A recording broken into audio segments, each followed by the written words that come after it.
تو اس کی تیاری ساتھ ساتھ ہوتی جائے گی. لیکن چونکہ 80% تو سبجیکٹ کا ہے اور 20% ہے کرنٹ افیئرس اور جنرل نالج، تو اس لیے میں یہی ریکمینڈ کرتا ہوں کہ 80% میں سے آپ نے 80% مائکرو اور میکرو کو دینا ہے، اور باقی 20% آپ جو باقی اکنامکس کے ڈسپلنز ہیں، مثلا انٹرنیشنل اکنامکس، تھوڑے بہت اس کی theories, development economics, development planning, agriculture policy اور کرنٹ افیئرز اور جنرل نالج، ان کے اوپر آپ 20% ٹائم دیں تو آپ کی بہت اچھی تیاری ہو سکتی ہے. تو ٹیسٹ پاس کرنا 50% مارکس کے ساتھ یہ بہت ضروری ہے. اگر آپ ٹیسٹ پاس نہیں کر سکتے تو پھر انٹرویو میں جانا آپ کے لیے ناممکن ہے. تو پہلا تو جو obstacle ہے وہ ٹیسٹ پاس کرنا ہے. اور ٹیسٹ کے لیے اگر تو آپ آلریڈی آپ نے اچھے نمبروں کے ساتھ آپ نے اپنی ڈگری کی ہوئی ہے، لیکن ان نمبروں کے ساتھ آپ نے کنسیپٹس کو بھی بلڈ کیا ہے، تو بہت دفعہ ہوتا ہے اور لوگوں کی یہ پرسیپشن ہے کہ ون نائٹ اسٹڈی یا تھوڑی دیر کے لیے آپ کی وہ رہتی ہے اور اس کے بعد آپ اس کنسیپٹ کو بھول جاتے ہیں. تو اس سے کام نہیں چلے گا. آپ نے اپنے کنسیپٹ کو اپنے ذہن میں رکھنا ہے اور ان کو اپلائی کرنا ہے. تو اس سے آپ کو اچھے نمبروں کے ساتھ پاس ہونے کا بہت زیادہ چانس مل جائے گا. سر پی پی ایس سی کے ٹیسٹ کے حوالے سے اکثر بات سننے میں آتی ہے کہ یہ جو پاسٹ پیپرز ہوتے ہیں ان کو بھی بڑی امپورٹنس جو ہے نا حاصل ہوتی ہے اس کی تیاری میں. لیکن ہم نے دیکھا کہ لاسٹ ٹائم جب ایگریکلچر آفیسر کا ٹیسٹ تھا تو سارے پاسٹ پیپر اور پریویس ٹرینڈ جو ہیں اس کو فالو کر رہے تھے، اور جب پیپر میں جا کے بیٹھا ہے تو وہ ٹوٹلی ڈیفرنٹ تھا. نہیں تو نہیں، یہ غلط ہے. اس میں آپ کس طرح یعنی پاسٹ ٹھیک ہے پیپر یہ ہے کہ ایک آپ پاسٹ پیپر سے آپ کو تھوڑا ایک آئیڈیا ہو جاتا ہے کہ کویسچنز ہوتے کس طرح کے ہیں. ادروائز پاسٹ پیپر کو فالو کرنا یہ کوئی اچھی اپروچ نہیں ہے. آپ نے اپنے کنسیپٹس کو بلڈ کرنا ہے، آپ نے اپنے بنانے ہیں کویسچنز، اور آپ جب پڑھ رہے ہیں تو آپ سوچیں کہ کیا آپشن اور کیا اس میں سے کیا اس کے ایم سی کیوز ہو سکتے ہیں. اگر تو آپ اپنے ایم سی کیوز کا ایک ڈیٹا بینک بنا لیتے ہیں 500 کم از کم، آپ 200 کویسچن مائکرو کے بنا لیں، 150 میکرو کے بنا لیں، اور باقی آپ باقی ڈسپلنس کے بنا لیں گے اور ان کو آپ فالو کرتے رہیں گے تو آپ کے کنسیپٹس ہی کلیئر ہو جائیں گے اور آپ کو ٹیسٹ پاس کرنا بھی بہت آسان ہو جائے گا. تو پاسٹ پیپر کے اوپر اپنا ٹائم انویسٹ اور ضائع کرنے کی بجائے آپ تھوڑا سا آئیڈیا لے لیں کہ اس طرح سے پیٹرن ہوتا ہے، اس طرح کے سوال ہوتے ہیں. ادروائز میرا نہیں خیال کہ 1% سے بھی کم کویسچنز پاسٹ پیپر سے آئیں، کیونکہ جو پیپر سیٹر ہے اس کے پاس پاسٹ پیپر پی پی ایس سی ہے وہ نہیں بھیجتا. اس کو تو وہ بتا دیتے ہیں کہ آپ نے یہ اس سبجیکٹ کے آپ نے کویسچنز بنانے ہیں، تو وہ اپنی مرضی سے بناتا ہے. اس لیے پاسٹ پیپر سے تھوڑا آپ آئیڈیا لے سکتے ہیں، ادروائز ان کو آپ نے تویز بنا کے گلے میں نہیں لٹکانا. لیڈیز اینڈ جینٹلمین، اس کے بعد ہم کوشش کرتے ہیں کہ 70-80 نمبر کی جب تیاری ہو جاتی ہے تو تھوڑا سا ریلیکس ہونا شروع کر جاتے ہیں.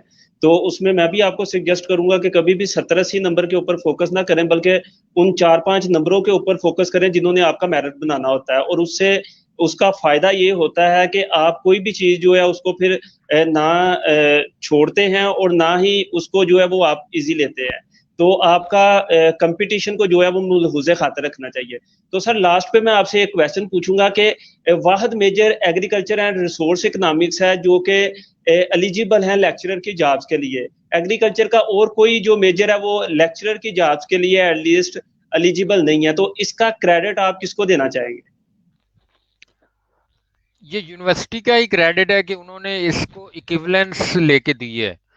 تو ہماری یونیورسٹی اور ہمارے انسٹیٹیوٹ نے یہ بڑا اچھا سٹیپ لیا کہ انہوں نے سمپل اکنامکس کو اور agricultural and resource economics major کو ایکویلنٹ کرانے کے لیے بہت زیادہ تگدو کی ہے. اور یہ سارا کریڈٹ یونیورسٹی اور جو ایڈمنسٹریشن ہے institute of agriculture and resource economics کی، اس کو جاتا ہے. لیکن اس میں اب آپ لوگوں کے لیے جو ویورز ہیں جو ایگریکلچرل اکنامکس کے اندر جنہوں نے میجر کیا ہوا ہے ان کے لیے بھی خوشی کا مقام ہے کہ وہ ایگریکلچر میں بھی جا رہے ہیں, ایگریکلچر کے اندر بھی یہ ایکسٹینشن کو بھی کمپیٹ کرتے ہیں. یہ آپ کو پتا ہے میں نے وہ ایکسٹینشن ڈپارٹمنٹ میں بھول گیا تھا, تو وہاں پہ بھی ہمارے لوگ جا رہے ہیں. اڈیپٹیو ریسرچ جو ہے ایکسٹینشن اور اڈیپٹیو ریسرچ, تو وہاں پہ بھی یہ ایلیجیبل ہوتے ہیں. تو ایگریکلچر کے جتنے ڈسپلنز ہیں وہاں پہ بھی یہ ایلیجیبل ہیں, اور ساتھ میں جہاں پہ اکنامکس آتا ہے تو یہ وہاں پہ بھی چلے جاتے ہیں. تو یہ دو دھاری تلوار ہیں, ہمارے ایک ٹیچر کہتے تھے. تو یہ دو دھاری تلوار ہیں, یہ ایگریکلچر میں بھی چل جاتے ہیں, یہ اکنامکس میں بھی چل جاتے ہیں, تو یہ پالیسی میں بھی چل جاتے ہیں, یہ پلاننگ میں بھی چل جاتے ہیں. تو بہت سارے ڈسپلنز ہیں جہاں پہ یہ اپنے آپ کو ابزارو کر سکتے ہیں اور اپنی صلاحیتوں کا لوہا منوا سکتے ہیں. سر میں آپ کا بے حد مشکور ہوں کہ آپ نے اپنا قیمتی وقت جو ہے وہ ہم کو دیا. ہم کوشش کریں گے کہ فیوچر میں آپ سے سوشو اکنامک جو سچویشنز ہیں پاکستان کی, جو ایگریکلچر سسٹم کی, جو ہمارے فارمر کی, ان کے اوپر بھی بریف جو ہے وہ ڈسکشنز کریں, اور اسپیشلی آپ سے سسٹم کے بارے میں سمجھے کہ جو فنینشیل سسٹم ہے ہمارے فارمر کا وہ اس طرح کا ڈیولپ ہے کہ اس کی انکم جو ہے وہ آپ سیزنل لیتے ہیں, لیکن اس کے ایکسپینسز جو ہیں وہ آپ کے ڈیلی بیس پہ ہو رہے ہوتے ہیں. اور اس فنینشیل سچویشن کی وجہ سے ہمارا مڈل مین جو ہے وہ اس کو ایکسپلائٹ کر رہا ہے. اس کے بعد ہم ایگری کریڈٹ کے حوالے سے آپ سے جو ہے وہ آپ کی قیمتی راہ کے بارے میں پوچھیں گے کہ کیوں ہمارے سارے بینک مل کے بھی جو ہے وہ جو ایگریکلچر لون ہے وہ کم ڈسپرس کر رہے ہیں, اور جو ہمارا مڈل مین ہے وہ زیادہ ڈسپرس کر رہا ہے. تو اس حوالے سے بھی آپ سے ڈسکشن ہوگی. تو لاسٹ پہ سر میں آپ سے ریکویسٹ کروں گا کہ کوئی ٹیک ہوم میسج جو آپ ہماری آڈینس کو دینا چاہیں.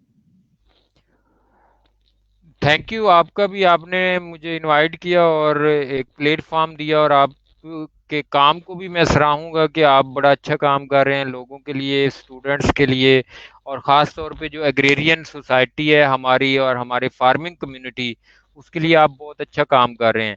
تو ٹیک ہوم میسج تو یہی ہے کہ آپ پلیز پاکستان کی ایگریکلچر کے لیے جتنا کنٹریبیوٹ کر سکتے ہیں, کیونکہ ہمارا اب یہی لاسٹ ہوپ ہے کہ ہمارا فارمر پستا جا رہا ہے, اور دوسری طرف ہمارا جو اربن کنزیومر ہے اس کو بہت زیادہ پرائسز پے کرنی پڑ رہی ہیں جو ایگریکلچرل کموڈیٹیز ہیں.